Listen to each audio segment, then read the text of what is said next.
Vault 101 wasn't really part of the horrific human experimentation as such. It was designed to support human survival indefinitely, as in the vault was never designed to be opened at all.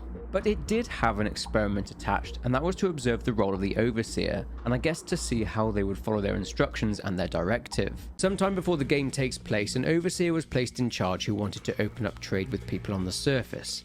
So a survey team consisting of a then young Mrs. Palmer, the grandmother of Vault 101 resident Jonas, reported their findings. They killed a giant mutated ant and took it back to the vault for examination, and they came across the nearby town of Megaton. 2 Vault residents ended up staying in Megaton. The Overseer in charge at that time went missing, so Alphonse Almodovar took over, and he is the Overseer we see in charge at the time the game takes place. Alphonse reinforced the strict isolationism of previous Overseers, but despite this, he allowed James and the Lone Wanderer, then a baby, to live in the vault, and James would become the vault's new physician. But the vault, due to it having been open various times, had developed a radroach infestation.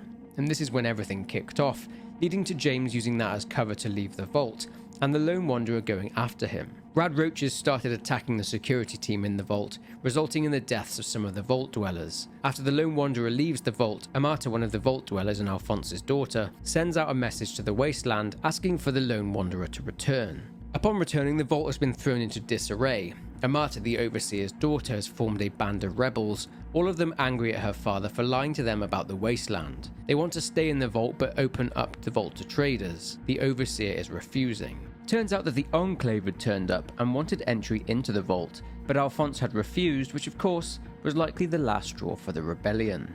The Lone Wanderer can force them out by sabotaging the vault's water purification chip, or they can have a friendly chat with the Overseer and convince him to step down. Amata then becomes the Overseer and bans the Lone Wanderer from the vault, rude, and then the Lone Wanderer leaves that vault, never to return again.